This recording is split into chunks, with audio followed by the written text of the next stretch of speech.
Tyler Branham thought he was just taking a break from city life, a week alone in the Smoky Mountains to photograph wildlife and reset.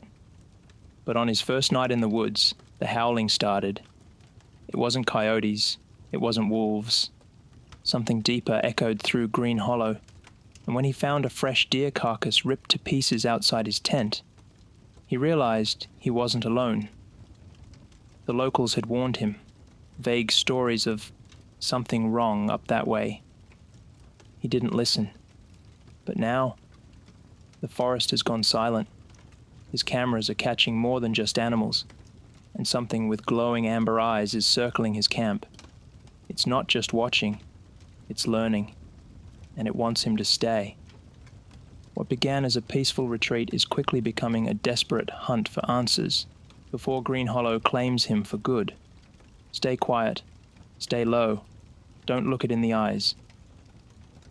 Welcome to Sunday Scares, where the shadows whisper and nightmares come to life. But did you know that 96% of you watching aren't subscribed? If you love chilling tales that keep you up at night, hit like to feed the darkness, and subscribe if you dare. Now turn off the lights, settle in, and let the horror begin.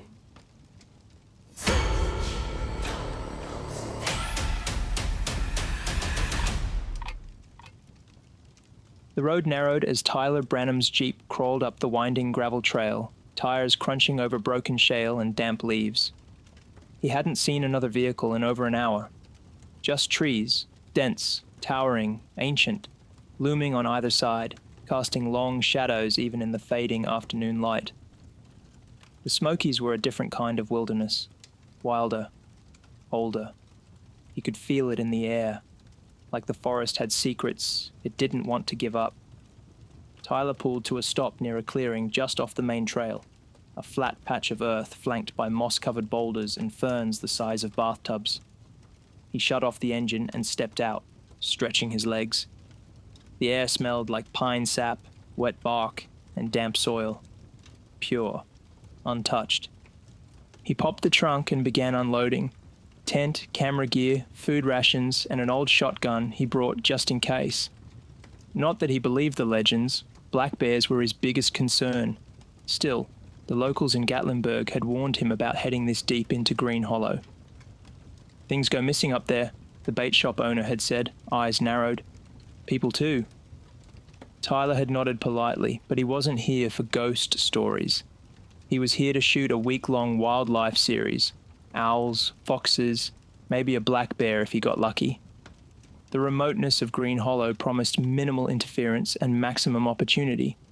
He'd upload the footage for his YouTube channel, Branham Tracks. He wasn't famous yet, but this series might just change that. By sunset, the camp was set. The tent sat just at the edge of the clearing, facing a small brook that murmured gently over pebbles. A fire crackled nearby, and Tyler sat beside it, sipping lukewarm instant coffee. The silence was thick. Not the city's kind of silence. This was the kind that pressed against your ears, like the woods were holding their breath. Then a sound. A low, long howl. Tyler froze, mug halfway to his lips. It wasn't a wolf. There were no wolves left in these mountains. Coyotes, maybe? But this was deeper, throatier. It rolled through the trees like thunder across hills. Another followed it, closer this time. He grabbed his field recorder and pointed it toward the sound, eyes scanning the shadows. The fire crackled behind him, casting dancing light across the underbrush. Then silence again. He laughed it off after a minute. Probably a coyote, he muttered, setting the recorder down. But his hands trembled slightly as he zipped the tent later that night. Sleep didn't come easy.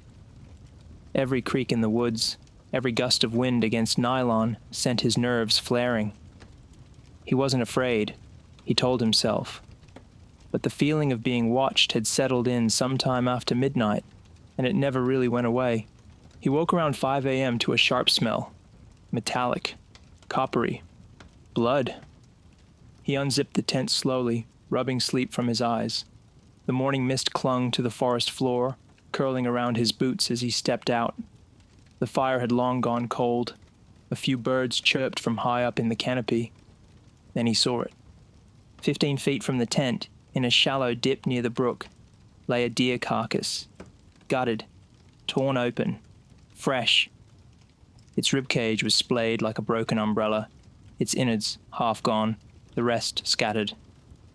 Tyler staggered back a step. He wasn't squeamish. He'd filmed bear kills before, but this wasn't a bear kill. The throat was ripped out, not clawed, and the legs, 2 of them, were missing entirely, torn clean from the socket. He raised his camera slowly and started filming. His breath fogged the lens. Something about the scene made him want to speak quietly, like he was in a cathedral or a tomb. "This is, something tore into this deer in the last few hours," he whispered. "I'm about 30 miles northeast of the Green Hollow Ranger Station. No signs of scavenging. Looks like whatever did this went straight for the vitals." He stopped talking. A branch cracked behind him. He spun. Nothing. He held his breath. The forest stood still. Then came another crack. Louder. To the left. Then silence again. Not even birds now. He slowly backed toward camp, filming the trees. Then he heard it. Low, guttural breathing. Just on the edge of the clearing. Behind the tree line. He swung the camera toward it, heart hammering. Leaves rustled. A shadow moved. Tall. Upright. Then it vanished. Melting into the brush. Without a sound. Tyler didn't sleep the next night. Tyler hadn't touched his coffee. He sat stiffly in his camp chair, arms wrapped around himself despite the sun now hanging above the trees. The dew had dried, but a strange chill clung to the clearing, psychological more than physical. The kind of cold that settled in your bones when something felt off, when every instinct whispered, "You are not alone here." He'd reviewed the footage 3 times already. The figure, or shadow, really, was there. A sliver of movement between 2 oaks just beyond the perimeter of the clearing. It stood too tall for a bear, too straight for a man. 7 feet, maybe more. No discernible features, just mass and motion. It didn't lurch like a wild animal or tread like a man. It flowed. Tyler didn't know what that meant, but it made his stomach knot each time he rewatched it. He should have packed up and left right then. Instead, he swapped out the SD card, mounted a motion-triggered camera to the tree nearest the deer carcass, and set up another trail cam facing the brook. If something was stalking around his camp, he'd catch it on film. Maybe it was a rogue bear. Or maybe some twisted mountain drifter. Either way, it would make for incredible content. Still, Tyler found himself scanning the trees far more often than looking through his camera's viewfinder. He ventured out cautiously during the afternoon, walking a narrow loop around the area to check for tracks. At first, he found nothing, just the tangled carpet of roots and damp leaves, the usual forest debris. But about 50 yards west of camp, near a slope leading deeper into the hollow, he saw them. Tracks, deep impressions in the mud, spaced far apart like long strides. He dropped to a crouch, brushing debris aside. 5 toes, elongated, human-like, but oversized. Maybe canine? But the pads weren't right. And the claw marks, God, the claw marks. They weren't just present, they were dug in, like the creature had gripped the earth with each step. He photographed the prints with a ruler beside them for scale, 13 inches long. Whatever made them wasn't just passing through, it was watching. Back at camp, the wind picked up. A constant whispering breeze filtered through the treetops, but now and then, it would die out completely, then return in quick, uneven gusts, like something was breathing through the forest itself. That night, Tyler didn't bother with the tent. He dragged his sleeping bag up to the old hunting platform he'd spotted earlier, half collapsed, but still elevated enough to give him a vantage point. He hauled his gear up and waited. He'd planned on staying awake through the night, but exhaustion won over around 2 a.m. He woke to the sound of gravel shifting, footfalls, heavy and deliberate. The platform creaked faintly as he adjusted his position, careful not to rustle the sleeping bag. Below him, in the clearing, something moved. It was bigger than a man, slender but powerful, with limbs just slightly too long. The figure strode across the clearing in slow, deliberate steps, head tilted upward, sniffing the air. Moonlight caught a flash of something. Eyes? They glowed faintly amber, reflecting the pale light like an animal's would. And then he heard it. Sniff, sniff, click. A wet, clicking sound followed by a low growl, not from its throat but from its chest, like a rumble of thunder trapped inside a cave. Tyler didn't dare breathe. The figure stopped at the edge of the fire pit and squatted. Its outline was clearer now, long arms ending in claws that flexed and curled with unnatural precision. Its snout was wolfish, but not quite. Its shoulders rippled with muscle, and its back rose and fell with each inhale. The creature turned its head, slowly, scanning the tree line. Then it stood upright again and walked off, vanishing into the trees the same way it had the night before, without a sound. Tyler sat frozen for what felt like an hour before he finally exhaled. He reached for his camera, but realized in horror that he hadn't recorded. The battery had died sometime after midnight. Morning couldn't come fast enough. By the time the sun breached the trees, Tyler was already back at his tent, packing up. The camera traps, the tent, the food. He left the fire unlit and kept his shotgun strapped across his chest. Every crack in the forest now sounded like a footstep. Every gust of wind brought with it the phantom scent of wet fur and blood. Before he left, he checked the memory card on the trail cam by the brook. At first, nothing, just rabbits, a raccoon, a few distant deer. Then, around 3:11 a.m., the trees bent. It was subtle, almost imperceptible, like the forest leaned away from something moving through it. Then came the blur. Not a form, just motion. A streak of darkness across the frame, followed by a sound on the audio feed. A growl, wet, close, then silence, then a whisper unmistakable. Leave. Tyler recoiled. He played it back again, volume maxed. The same word. Not loud, not menacing, but there. He checked the second camera. The footage ended abruptly at 3:13 a.m. The lens cracked, casing torn from the tree and discarded 10 feet away. Tyler made his way to the Jeep with shaking hands. He didn't speak. He didn't even look back. But he didn't leave. He parked a few miles down the trail at an old ranger cabin he'd seen on the drive-in. The place had no power and no service, but it was solid. Thick walls, iron bolts, a wood stove, and most importantly, 4 walls between him and the woods. He needed time to go through the footage, needed to process what he was dealing with. And maybe he needed to see it again. The old ranger cabin hadn't been used in years.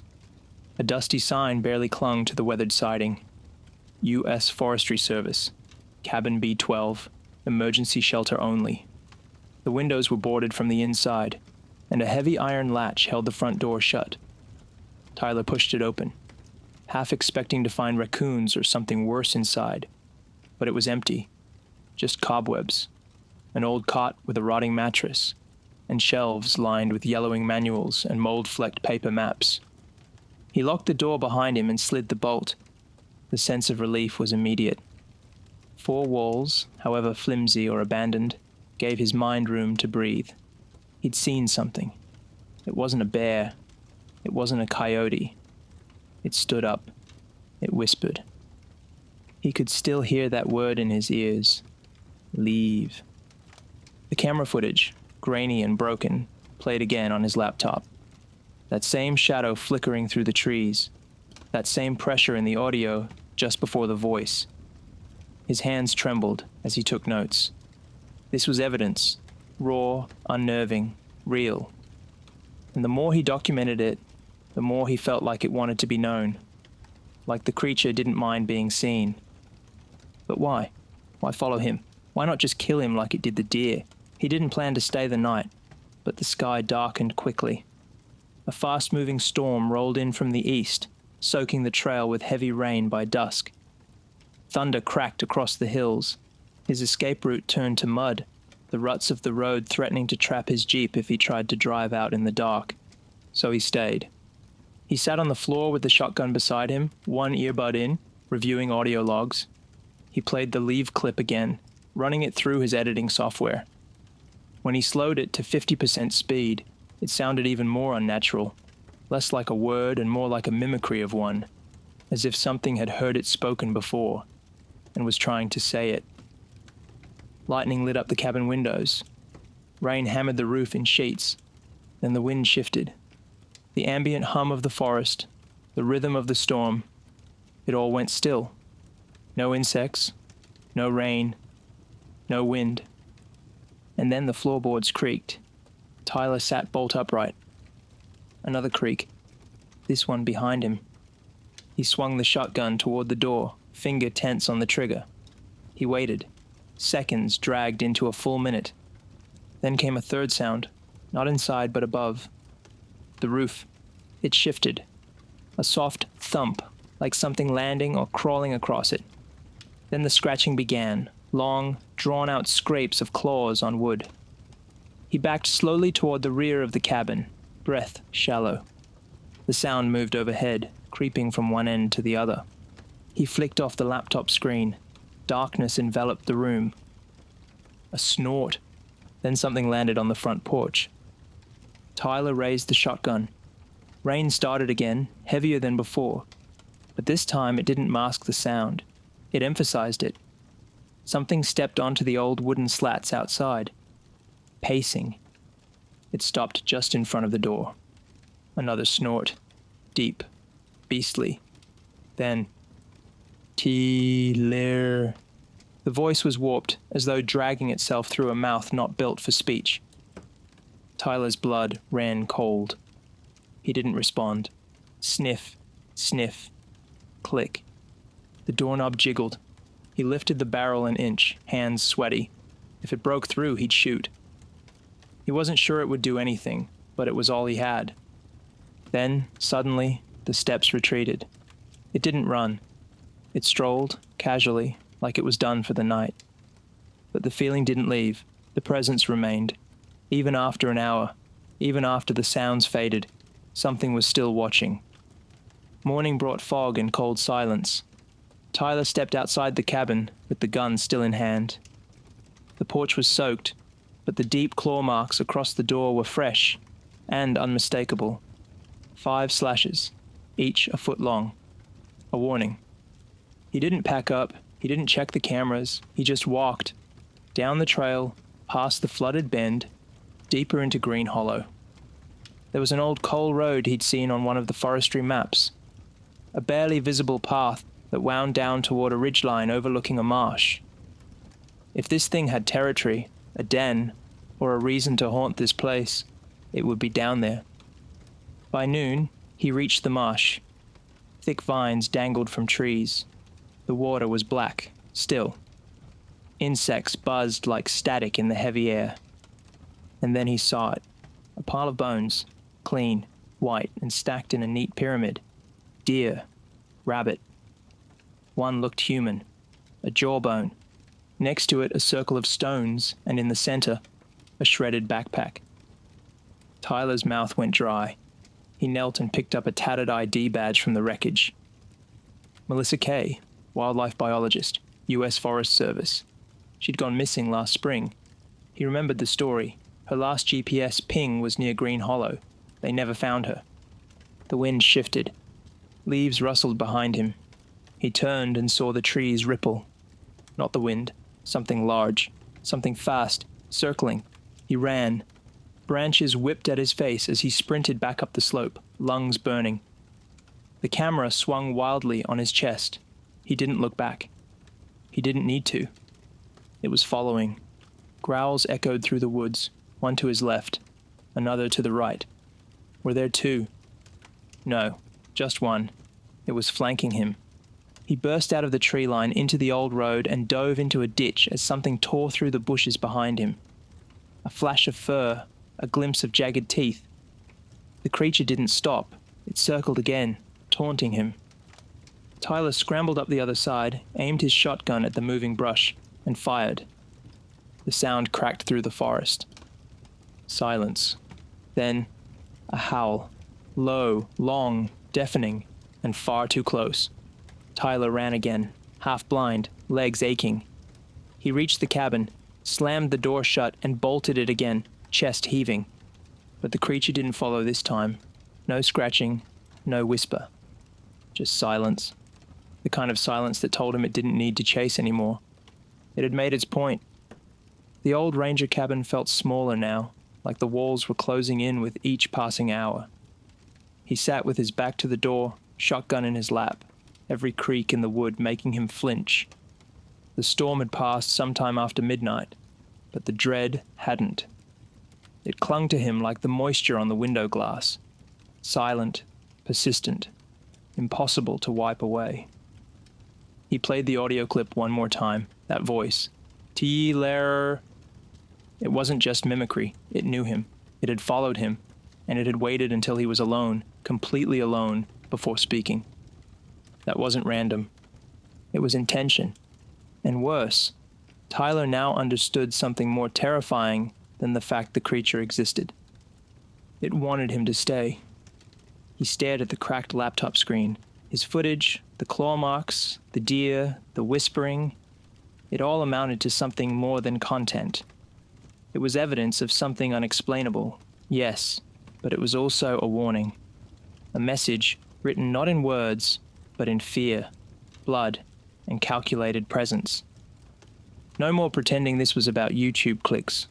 No more framing this as a discovery. This was a message from a predator to its prey. You've crossed a line. By noon the next day, Tyler made his decision. He couldn't run. He'd tried that. He couldn't wait it out. It would find him anywhere in the hollow. The only path forward was through. He would go back, one last time, to the marsh, to the bone pile, to whatever was left of Melissa Kay. Maybe he'd find her journal. Maybe he'd find nothing. Maybe he'd never return. But he couldn't leave this half-finished. He packed lightly. Flashlight, recorder, one camera, shotgun, knife, and a full canteen. He left the laptop and the tent behind. If he didn't come back, someone would find them. Maybe then the truth wouldn't die with him. He followed the old road south, the air still, almost stagnant. A mist had crept in, curling around tree trunks like fingers. The deeper he moved into the hollow, the more the forest changed. No birds, no wind. Even the insects had gone silent. It was as if the land itself was holding its breath. It took 2 hours to reach the marsh. The sun barely filtered through the canopy now. Everything looked washed out, lifeless. The water was lower than before, revealing more of the twisted roots and decaying trunks beneath. The bone pile remained, unmoved, untouched. A shrine. Tyler approached it slowly, scanning the ground. More claw marks. Long gouges in the dirt, circling the site in a wide perimeter, like it had been pacing, guarding. He crouched near the base of the stone ring and found what he was hoping for, a half-shredded notebook. The pages were soaked through, moldy, barely legible, but still there. Melissa's handwriting. He flipped carefully through the ruined pages. It watches from the ridge, upright, doesn't act like a bear, doesn't run when I shout. It crouches, waits. Last night I heard it outside my tent. It spoke, or tried to. The voice was wrong, like a recording played backwards. I think it's learning. I think it mimics. Day 5. I found its nest, if that's what it is. Bones, mostly deer. Some larger. Arranged deliberately. It isn't killing to eat. It's displaying, warning. Day 6. The final entry was written on a separate page, shaky and smudged. I think it knows I found this place. It doesn't want me to leave. This isn't its home. This is it. Tyler closed the journal, heart racing. Then he heard it, the breathing, behind him. Heavy, rhythmic, wet.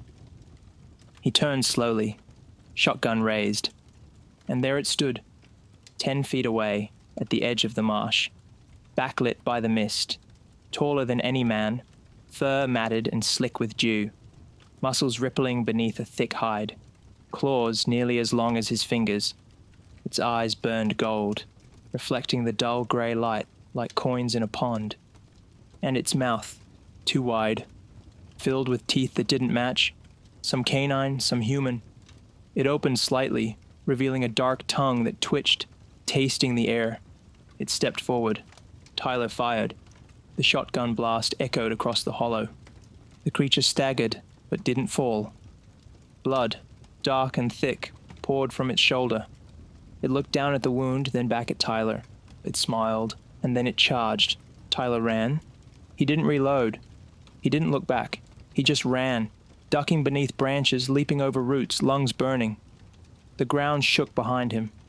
Every tree he passed screamed with the sound of raking claws. He reached the road, slipped in the mud, rolled. The creature caught up. A blur of motion, it leapt over him and landed on all fours ahead, cutting him off. Then it rose, full height, arms out, breathing heavy. He aimed the shotgun again, this time point blank. Click, empty. The creature didn't strike. Instead, it stepped back and spoke. "Stay." Tyler blinked. His mouth opened, but no words came out. "Hollow is home. Yours. Now." The voice was more coherent this time, as if it had practiced. The creature backed into the trees and vanished. Tyler collapsed, panting, mud smeared across his face. He waited for the death blow. It didn't come. When he finally rose, the forest felt still, not safe, just done. It took him until sunset to reach his jeep. He didn't look back once. He drove without stopping, without speaking, until he reached the outskirts of Gatlinburg and checked into a motel with flickering lights and stained carpets. He locked the door, downloaded the footage, reviewed Melissa's journal, and wept because he finally understood. Green Hollow wasn't just a place. It was a boundary, a line between the known and the primal, and the creature that haunted it wasn't just hunting. It was choosing. Tyler had crossed the threshold, and now it had chosen him.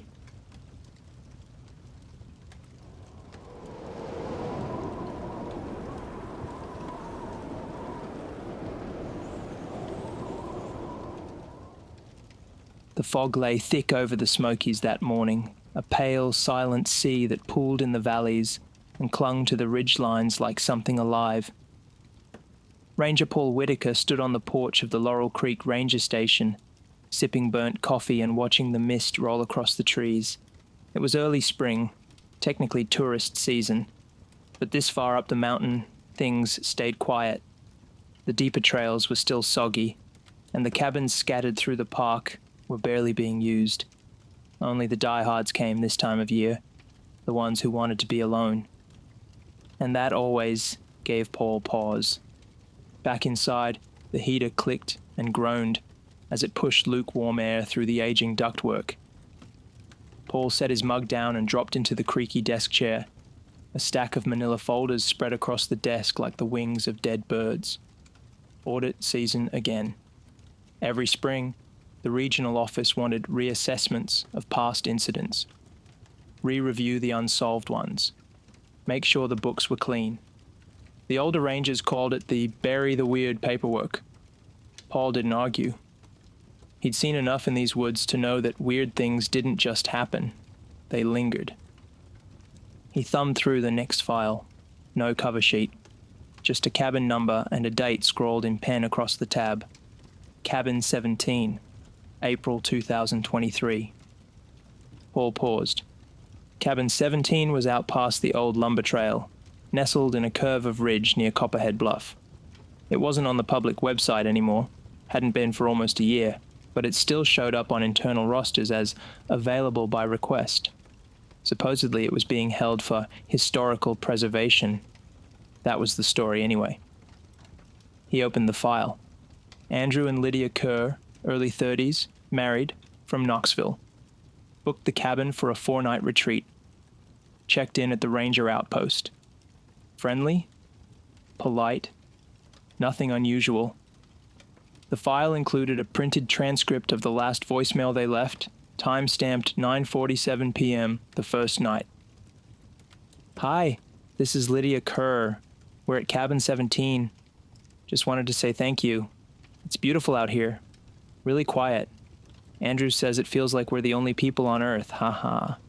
Anyway, all's good. Just checking in. Thanks again. Nothing after that. No cell activity. No outgoing GPS pings. The notes got messier the further he read. Rangers checked cabin. Door unlocked. Fireplace out. No signs of struggle. Belongings intact. Food half prepared. Phones inside untouched. Then, search team conducted 72-hour sweep. No scent trails picked up by dogs. No tracks beyond trailhead. No wildlife disturbance noted. Case left unresolved. Closed by supervisor. Paul's brow furrowed. Closed by supervisor? The signature was smudged and vague. No initials. That wasn't standard. He leaned back in his chair, file in hand. The thing that bothered him most wasn't the disappearance. In the Smokies, people vanished more often than the brochures let on. Falls, exposure, bad decisions. That was the nature of the backcountry. But this one had no escalation, no progression. Just two people melting out of the world like mist off a lake. He opened a drawer, pulled out an older binder of unlogged incident notes. Cabin 17 had a history. Several noise complaints over the years, scratching sounds, heavy footsteps at night, and one panicked guest who swore they saw a pair of glowing eyes outside the bedroom window. That guest had left before dawn, drove straight to town, and mailed in their key. That was 5 years ago. He thumbed to the most recent entry. A handwritten note from a seasonal worker dated last October. Cabin 17 remains unbooked. Cleaning crew refuses to service it. Reports of damage to the doorframe and deep claw marks on the siding. Repairs never filed. Paul set the file down. That wasn't all. He remembered something. A conversation with Jim, one of the old rangers, before he retired. You know why 17's off the map? Jim had asked one evening as they walked the perimeter during fire season. Place was never right, even back in the 80s. Dogs don't track up there, radios die for no reason, and you always feel like you're being watched. Not in the there's a bear nearby way either. Like you're being studied, sized up. Paul hadn't believed him then, but he didn't forget it. He stood slowly and walked over to the operations board. A new pin had been added under this week's checkouts. Cabin 17, M and E Lockhart. Married couple. Checked in that morning. Paul felt a weight settle in his gut. He should have caught it. Should have seen it on the roster and flagged it. The office must have cleared the booking manually. Probably someone new downtown who didn't know better. Grabbing his jacket and radio, he scribbled a quick note and stuffed the Cabin 17 file into his backpack. It was still early enough. He could hike out, check in on the Lockharts before nightfall, reassure himself that nothing was wrong, that this was just a coincidence. But as he stepped outside and looked toward the woods, a shiver crept down his spine. The fog hadn't lifted. If anything, it was thicker, and something about it felt patient. The cabin creaked as the last light bled from the sky. High up on the ridge, Mason and Ellie Lockhart sat at a small wooden table near the hearth, finishing a pot of overcooked pasta. The kind you eat because you're too tired to care and too far from civilization to be picky. Outside, the Smoky Mountain dusk thickened into a murky soup of shadow and wind. Ellie glanced at the window, just glass and blackness now, her own reflection staring back. I love how quiet it is, she said softly, like the world just paused. Mason nodded, chewing slowly. He'd spent the first part of the evening checking the perimeter, making sure the trail they came in on was still walkable. It was. The jeep sat parked a quarter mile down the slope, where the main fire road turned to overgrowth. The cabin itself wasn't as polished as the photos made it look, but it was charming in a rustic, battered way. A stone hearth, warped floorboards, a lofted bed, and a single solar lantern that buzzed faintly when it was too close to the radio. Ellie had found a worn logbook by the front door. Guest names, comments, doodles. The last entry was dated April 2023. Loved the seclusion, it read. Heard some weird noises at night but chalked it up to raccoons. Would come back. No other entries followed. Now, as the last embers of their fire popped, the silence around them grew heavy. It wasn't just that the birds had gone quiet. It was the type of silence, deep, intentional, like the forest was holding its breath. Ellie rubbed her arms. "It's gotten cold fast," she said. They packed away the dishes and climbed into bed beneath a heavy wool blanket. No cell service, no internet, just a thin line of red blinking from Mason's walkie. He'd brought one out of habit from his hiking days. Just in case, he'd told her. They were asleep by 10. Then came the sound. Soft at first. Delicate. Almost like a branch brushing the cabin's outer wall. Ellie stirred. Her eyes fluttered open in the dark. She lay still, listening. There it was again. Scritch. Scrur-up. Tap. Coming from the wall beneath the kitchen window. "Mason," she whispered. "Do you hear that?" He grunted, half asleep. Then the sound came again. Louder, closer, like nails on wood. Dragging. Then a pause. Then again. He sat up. The fire had burned out. The lantern glowed faintly beside the table. Mason reached for it and switched it off. Complete darkness swallowed the cabin. They waited. The scratching resumed, this time circling the cabin. Scratch, scrape, tap, scratch, scratch. Then a sniff, loud and wet just beneath the bedroom window. Mason's hand tightened around the handle of the hatchet they'd left by the bed. "Could be a bear," he whispered. "That's not a bear," Ellie whispered back, voice trembling. The footsteps, if that's what they were, moved to the porch. Slow. Heavy. Each one creaked the wooden slats like a person stepping deliberately. Then came the click of the front doorknob. Once, twice. Rattling, testing. Mason held his breath. He couldn't remember if he'd locked it. Silence returned. For what felt like an hour, they lay frozen beneath the blankets, barely daring to breathe. No more footsteps. No scratching. Just that eerie pressure of being watched, even when nothing made a sound. Eventually the tension broke. Mason rose, tiptoed across the room, and carefully peered through the peephole. Nothing but fog and black trees. He locked the door. Back in bed, Ellie whispered, "Maybe we should leave in the morning." "Yeah," Mason replied. "First light." The morning came, reluctantly. Sunlight trickled in through the canopy, turning the fog into glowing sheets of amber mist. The forest chirped and rustled again, like nothing had happened. But Mason saw them when he stepped outside. Claw marks raked down the far side of the cabin, 5 long gashes in the wood siding, deep, deliberate, and curved. He didn't say anything at first, just stared. They weren't from a bear. He knew that immediately. These were too long, too evenly spaced. The spacing was more like fingers than claws. Human-like, but not. And the depth, at least a 1/4 inch into the wood. He went back inside, pale-faced. "What is it?" Ellie asked. "Nothing," he lied. "Some animal scratched the wall. We'll pack after breakfast." He didn't tell her until hours later, and by then it was already too late. The trees felt closer the further they walked, as if the forest was bending inward, arching overhead in a quiet, breathless dome. Mason led the way, his hiking boots crunching dead leaves and loose gravel, while Ellie followed close behind, clutching the strap of her backpack.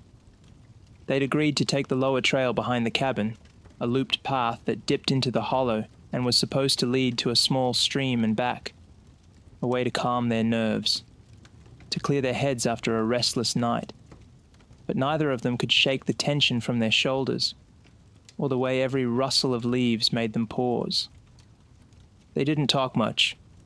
The bird song that greeted them earlier had faded as they moved deeper into the trees. The air was warmer here, still and damp. The undergrowth thickened. Mason kept glancing over his shoulder, then back to the narrow path ahead, trying not to show how uneasy he felt. It wasn't just the claw marks, or the sound of whatever had circled the cabin. It was the intent behind it. The forest was full of animals, sure, but he'd hunted, hiked, and camped in places far more remote than this. Bears didn't scratch walls unless provoked. They didn't circle a building, tap on doors, or move in a way that felt organized. It was that creeping sense that something had been testing them, playing with them. Just as Ellie started to speak, Mason raised a hand. "Do you smell that?"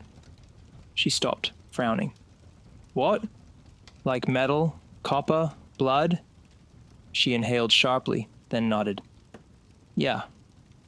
They crested a small rise and stopped dead at what lay ahead. A set of massive gouges raked down the trunk of an old white oak. 5 clean slashes, just like the ones on the cabin, but deeper, fresher. Sap bled from the cuts, oozing slowly like the tree itself had been wounded. The bark was peeled back in curls, flung onto the forest floor in a wide arc. And nearby, tangled in the low brush, was something even stranger. A fist-sized clump of fur, black, coarse, and tangled. Ellie stepped back instinctively. Jesus, what is that from? Mason crouched, pulling a baggie from his pack and sealing the fur inside. He didn't answer. A few more steps brought them to the stream, a narrow, winding cut through the landscape, flowing quietly beneath moss-covered stones. But the peace shattered when they saw what stained the rocks along its bank. Blood. Dark, dried in places, fresh in others, spattered across the stone like it had been sprayed. Mason followed it a few paces downstream, heart pounding. It wasn't a pool. It wasn't roadkill. There were no tracks, no drag marks, no body. Just blood. Ellie's voice trembled behind him. "Mason, we need to leave." He nodded. They turned to head back, but something was wrong. The path had vanished. What had been a clear foot trail was now lost in a tangle of brush and fern. No markers, no footprints, just endless woods in every direction. "We didn't walk off the trail," Ellie said, panic rising in her voice. "We didn't. It was right here." Mason forced a calm tone. "It's fine. We retrace. Head back uphill. It's just, this section's thick. We probably took a wrong step." They climbed, weaving through trees, pushing aside branches that felt tighter than before, as if the forest was pushing back. Then they saw the second blood trail. This one was older, faded almost to rust, streaked across the base of a downed log. And beside it, dug into the soft earth, a footprint, not a boot, not a paw. A foot, long, narrow, tipped with claw impressions at each toe, at least 14 inches long. Whatever made it had walked upright. Ellie froze. "That's not real," she whispered. Mason didn't speak. Just took a photo. Then another. It was real. They found the trail again 15 minutes later, emerging suddenly at the ridge's edge, just uphill from the cabin. Relief flooded through them, until Mason's eyes drifted to the roof. A large piece of the chimney flashing had been bent back, not peeled by wind, pulled, clawed, as if something had climbed it. They hurried inside and slammed the door shut, bolting it. Mason dropped his bag and crossed straight to the fireplace where his DSLR sat on the mantel. He flipped through the photos, heart racing. Claw marks, blood, the footprint. But one photo made him pause. It was from earlier, on the trail, a wide shot of the stream bank. In the background, between 2 trees, barely visible. Eyes, glowing, amber, watching.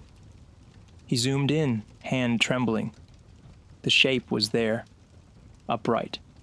Slouched slightly. The body nearly blended with the shadow, but the eyes gave it away. It had been watching them. It had followed them. And if it had wanted to hurt them, it already could have. Mason met Ellie's gaze across the room. "We're not alone out here," he said. That night, they didn't sleep. They sat on the floor beside the fire, flashlight and shotgun within reach, listening, waiting. And when the wind stopped entirely, when the crickets went silent again, they knew it had returned. It started again just after midnight. Croak. The porch boards groaned under heavy weight. Mason had heard that sound earlier, in the dark, when something stepped outside and tested the door handle. This time he didn't wait. He grabbed the shotgun from beneath the bed and flicked off the lantern. Silence swallowed the cabin. They crouched by the table, the weapon cradled across Mason's lap, both of them breathing as softly as they could. Something scraped against the wall again, deliberate, measured, like it wanted them to know it was back. Then the voice came, a breathless rasp, wet and low. "Ellie." Ellie's face twisted in horror. She didn't scream. She didn't move. Her eyes simply locked onto Mason's, wide and pleading. The voice came again. "My son!" It was trying to say their names, but the mouth behind the voice wasn't built for language. The words came broken, slurred, like a tape played backward and too slow. Imitation, not speech. They heard the porch boards creak again. The doorknob twisted, rattled, then stopped. A pause, then a second knock. Hard, deliberate, not human. Mason moved toward the peephole slowly. He wasn't sure why. Some instinct told him to look, that it wanted to be seen. He looked, and it looked back. A face, not a mask, not a bear, not a trick of the light. A snout, split wide into a distorted grin of yellowed teeth, saliva glistening in the moonlight. Amber eyes burned behind tufts of matted black fur, and the head twitched unnaturally, cocking side to side as if studying his expression. It knew he was watching, and it enjoyed it. The creature leaned closer, its nose nearly touching the door, and it smiled again. Mason stepped back, heart pounding so loud he could hear it in his ears. "We have to go. Now!" He threw open the back door and yanked Ellie by the wrist. They tore through the brush, down the ridge, ducking branches, their breath ragged and shallow. Behind them, something followed. Not rushing, not charging, just walking, slowly, heavily, but always close. The trail was gone again. The moonlight fractured across the trees. But Mason knew the direction. He remembered the slope, the boulders near the bend, the sound of the stream below. They just had to make it downhill. Then Ellie stumbled. A root caught her boot and she hit the ground hard, crying out. Mason turned, reaching for her, and saw it between the trees. It stood still, just 20 feet away, upright, silhouetted, the shoulders impossibly wide, arms long enough to touch its knees. In one clawed hand, it held a strip of torn fabric, Mason's jacket sleeve from earlier that day. It sniffed it, then dropped it, and cocked its head again. Waiting, not hunting, observing. Mason raised the shotgun, aimed, fired. The blast split the silence, echoing through the forest like thunder. The creature jerked slightly, staggered, but didn't fall. Its body absorbed the shot like a sponge. It blinked, stepped back, and vanished into the dark. They ran the rest of the way without looking back. The headlights of the Ranger Jeep burst through the trees like a beacon from heaven. Paul Whitaker threw open the door and waved them down, his face tense with confusion and relief. "Get in," Mason yelled, barely slowing. They climbed in, and Paul drove fast and silent until they were back at the outpost. Mason and Ellie didn't stop shaking until they were wrapped in blankets, drinking hot water, seated on the floor beneath the fluorescent lights of the ranger station. Paul listened to everything, quietly, no interruptions. When Mason showed him the photo of the eyes between the trees, when he showed the claw marks on the cabin wall, Paul just nodded slowly. Cabin 17, he muttered, almost to himself. Then he rose, stepped into the back room, and returned a moment later with a manila folder in his hand. Mason recognized the name. Kerr, A and L, the last couple. Paul sat down and placed the folder next to the one he was now starting. He labeled it slowly. Lockhart, M and E. Then he stamped the front of both with the same red ink. Retired. Structure sealed. Investigation reopened. Later, after they left, Paul stayed behind, alone. He walked to the map on the wall, marked a wide red circle around Cabin 17 and the surrounding hollow, then turned off the lights. The forest stared back at him through the window, and he could swear somewhere just beyond the reach of the trees 2 amber eyes blinked once, then disappeared.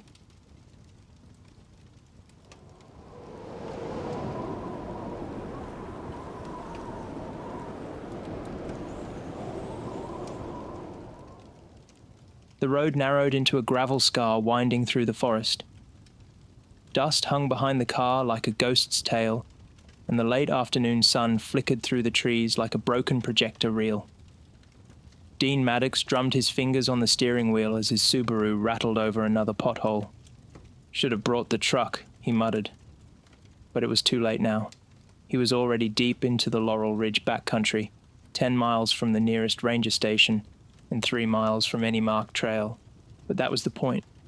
Dean wasn't out here for campgrounds or hiking trails. He was here for something else. Dogman. The name had become a joke to most of his friends, even within the cryptid community. Sasquatch had documentaries. Mothman had museums. But Dogman? He was the black sheep, the fringe of the fringe. Too animal to be a ghost, too monstrous to be flesh and blood. And that's exactly why Dean was obsessed. His YouTube channel, Truth Trek, had slowly gained momentum over the last 2 years. What started as late-night rants and EVP recordings in haunted barns had evolved into full-on expeditions, drones, motion cams, heat sensors. His video on the Brown Mountain Lights broke 50,000 views last month. Not viral, but enough to justify trips like this one. Enough to keep him hungry. He pulled off the road at a clearing near the summit, an overlook with a wide view of the valley below. Pines framed the space on 3 sides, and a fire ring marked where others had camped before. Dean parked, stretched, then started unloading gear.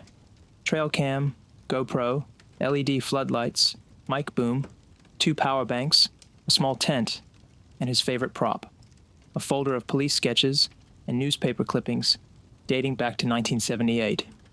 Reports of upright wolves in the Smokies weren't new. They just weren't popular. Most people wrote them off as misidentified bears or campfire tales. But Dean believed there was something more.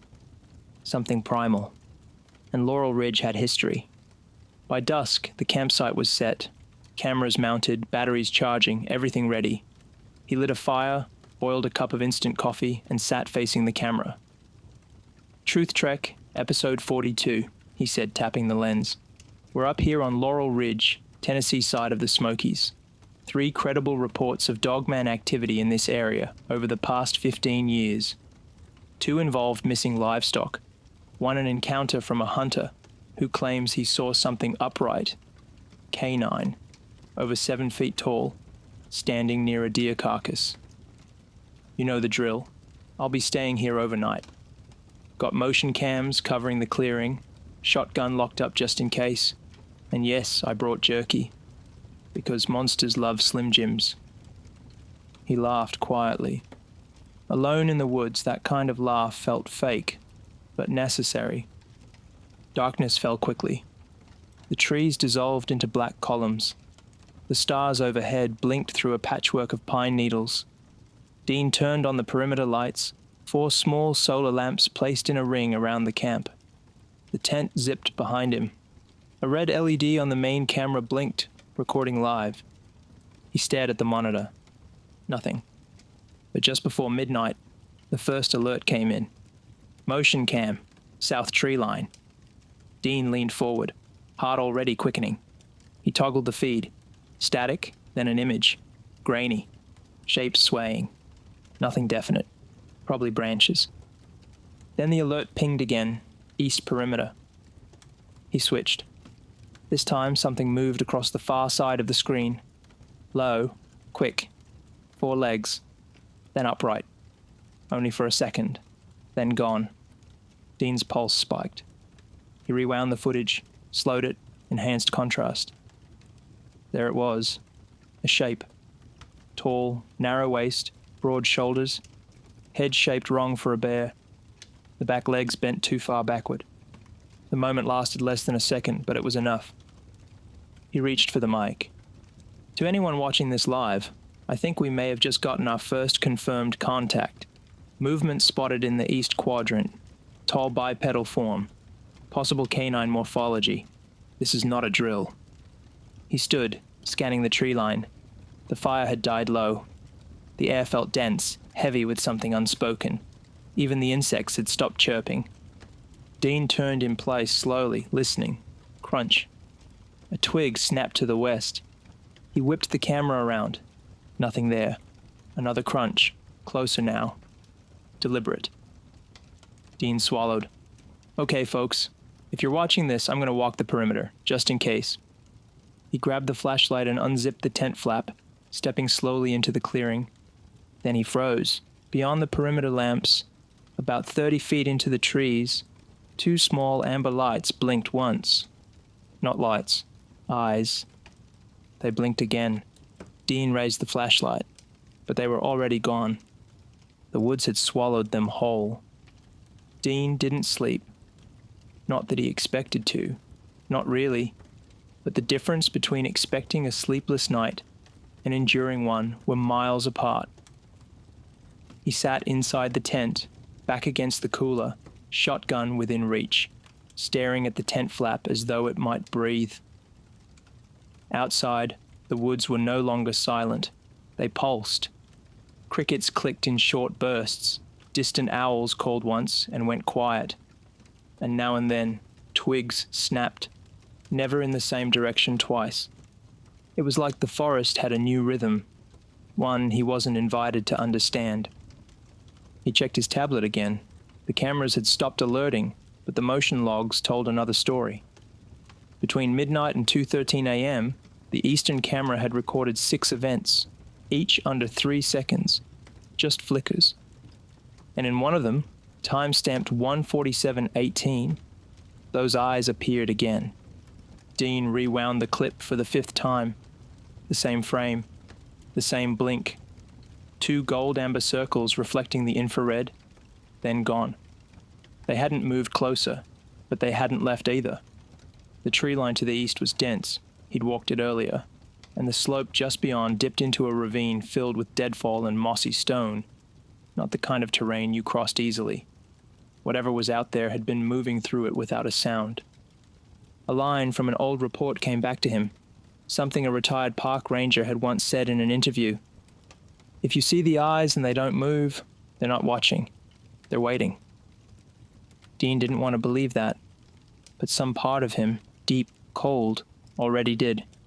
He stepped out of the tent with his GoPro strapped to his chest and the flashlight in hand. The fire had long since died, but he didn't bother relighting it. He wanted the camera to capture everything clearly.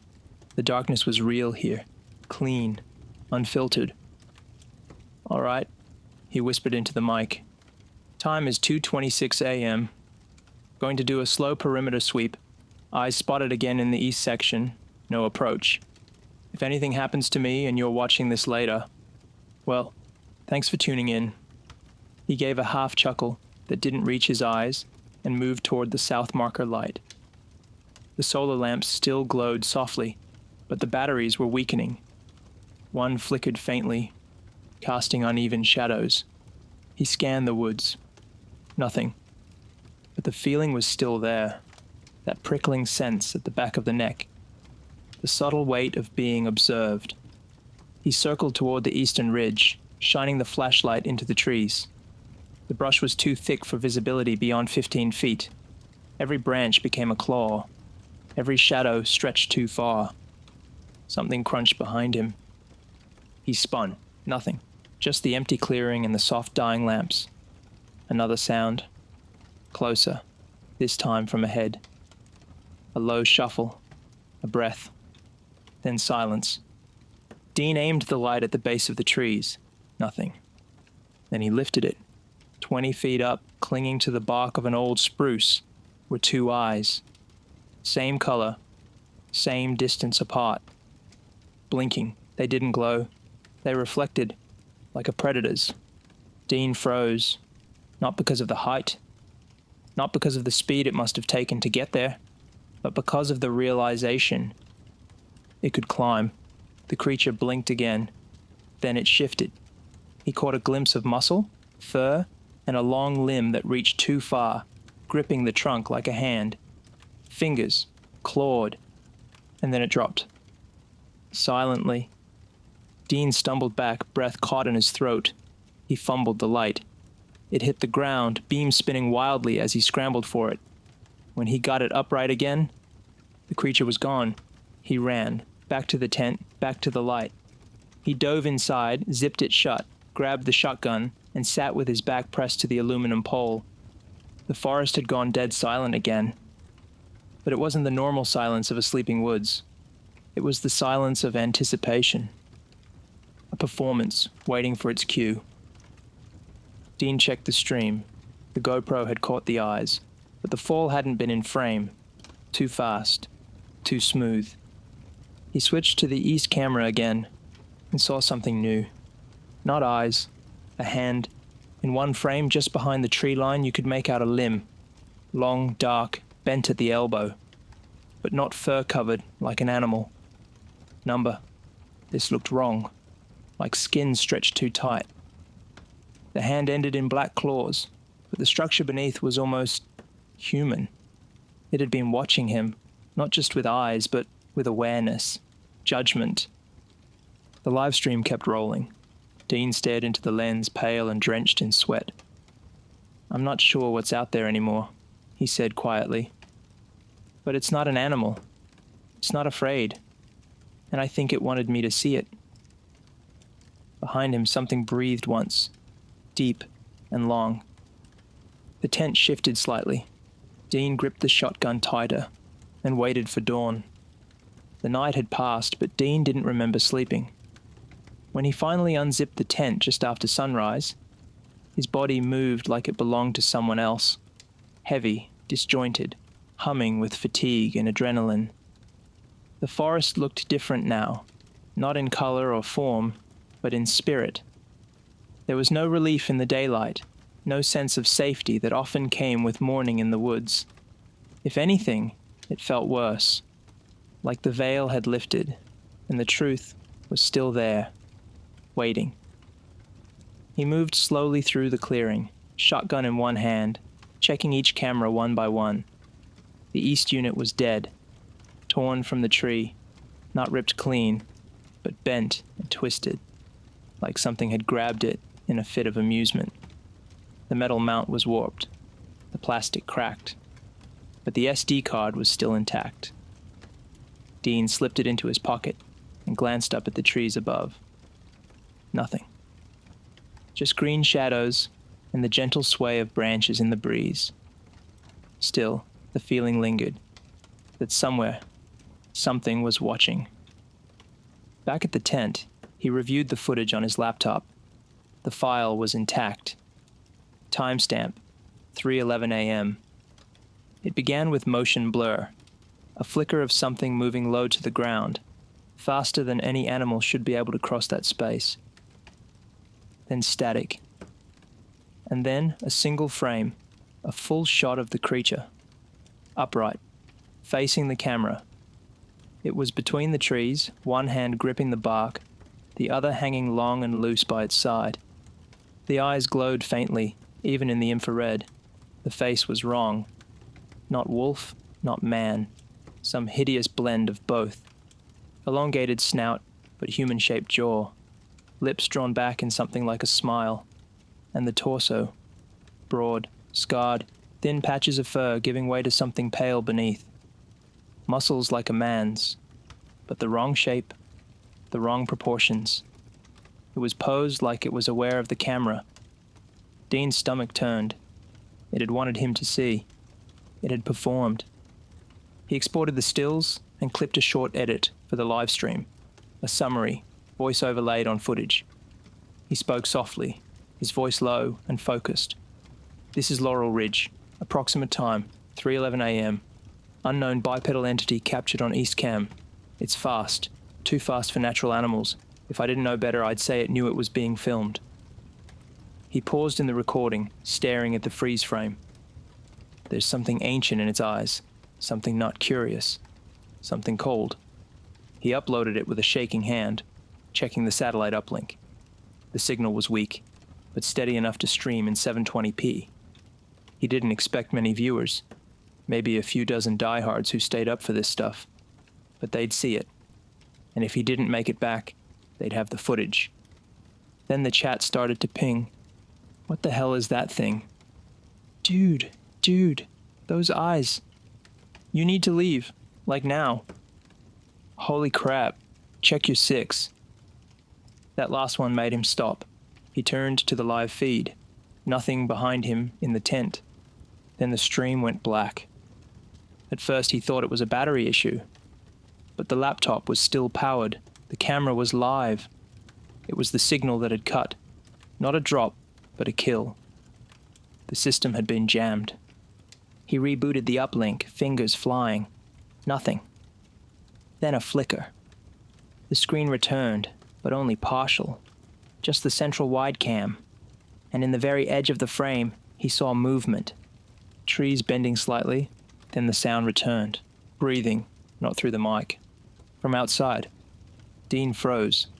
The tent was zipped, the flap opaque, but the silhouette of the forest beyond it had shifted. The air outside felt heavier now, pressing in on all sides. A single pine branch scraped the nylon wall, then another, but there was no wind. A low growl rose, not aggressive, just a warning. He grabbed the shotgun and stood slowly, each movement measured. He didn't speak, didn't breathe deep, just inched toward the flap and pressed one eye to the corner seam. Something passed through the clearing. Not a full view, just a sliver of a leg, bent backward, muscles flexing with impossible grace. A tail, long, tapered, twitching. It circled once, then disappeared into the woods. The chat stream, somehow still rolling, was blowing up. He leaned forward and typed a single message. "I'm not alone." That was all he could write before the feed collapsed again. Gone. The laptop glitched, hissed, and died. All power drained. Dean stared at the screen. Dead. He backed into the tent, sat on his pack, shotgun upright, and closed his eyes. It was morning, but something told him the real hunt had only just begun. The hike up took an hour. The air got cooler as she climbed, the trees denser. She passed several deer tracks, but not much else.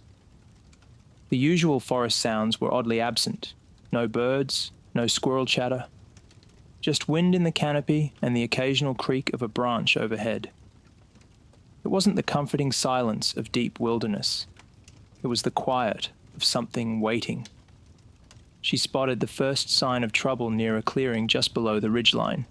A series of solar lights half buried in pine needles, a tripod kicked over and broken, and in the center, a tent, sagging and unzipped, gear scattered around it. Footprints, one set, moving erratically from tent to tree line, then vanishing. A metal storage case lay cracked open beside a cold fire pit. Inside it, several camera batteries, a shotgun with a spent shell in the chamber, and a still glowing trail cam receiver. She called in. "Cole reporting. Arrived at location. Gear is here, but no subject. Backpack is gone. There's one fired shell. Going to secure area and review cam footage. Over." She knelt beside the tripod-mounted tablet. The screen flickered to life, battery at 3%. A few files sat on the desktop, labeled simply East Cam, Eyes, Contact 0 3.11, and one titled Final. She opened it. A face appeared, early 30s, beard, unshaven, pale, eyes wide with exhaustion. "My name is Dean Maddox," the man began. "If you're watching this, then I probably didn't make it out." His voice cracked. "I came out here to film a Dogman episode. Something followed me. Watched me. It was fast, tall, moved like a man, but looked wrong. Long limbs, backward knees, claws. It wasn't just observing me, it was interacting, like it wanted to be known." The clip cut to a still image, infrared. 2 golden eyes in the trees, then a frame-by-frame burst of something stepping between the trunks. Slender, tall, furred in patches, a face like a canine stretched over a human skull. Then video again, Dean, whispering. "I think it's been here longer than we know. Maybe it lives here. Maybe it guards something. I don't think it's random, and I don't think it's done with me." The final seconds of the clip were shaky. Dean filming himself from inside the tent. Heavy breathing. The signal's dead. It jammed the feed. It was circling me last night. I didn't sleep. I can't tell if I'm safe during the day or if it's just letting me think I am. Then a noise in the background, a low groan, like a tree twisting in wind. Dean turned his head sharply. Then silence. The footage ended. Cole looked up from the screen, suddenly aware of how alone she was. She stood slowly, hand near her sidearm, and scanned the forest. Nothing. But that quiet was still there. She gathered the equipment, copied the files to her radio unit, and began backtracking the footprints, hoping to find Maddox, dead or alive. Halfway down the slope, she saw the first mark. A clawed handprint dug into the side of a mossy boulder, deep, deliberate, as if something had braced itself there, watching. Then the second, scratches along a tree trunk 8 feet high, arcing down like something massive had leapt or landed. Then, 50 yards from the trailhead, she found the camera. It was placed on a rock, carefully aimed toward a small clearing, still recording. Battery near dead. She hit play, the screen showed forest, wind. Then Dean stepped into frame, eyes hollow. He looked directly into the lens. "I know what it wants now," he said. "It doesn't live here. It owns here. It doesn't stalk. It judges." He held up a small scrap of fur, black, coarse, then let it drift from his hand. "I think it marked me. And if you're watching this, maybe it marked you too." He turned and walked out of frame, and never came back in. Cole stood over the camera for a long time. Then she picked it up, looked over her shoulder once, and started back toward the station, with every step heavier than the last. Dean Maddox was never found. His footage went live 2 weeks later on a hacked upload through a public server. No one knew how it reached the net. It spread fast. Cryptid sites, conspiracy forums, reaction videos. Most dismissed it as a hoax. Some didn't. But those who watched until the end, those who stared too long into the still frame of those glowing amber eyes, sometimes reported something strange, weeks later. A dream of trees shifting in the dark, the sound of claws dragging across a wall, and always the sense that something had followed them home.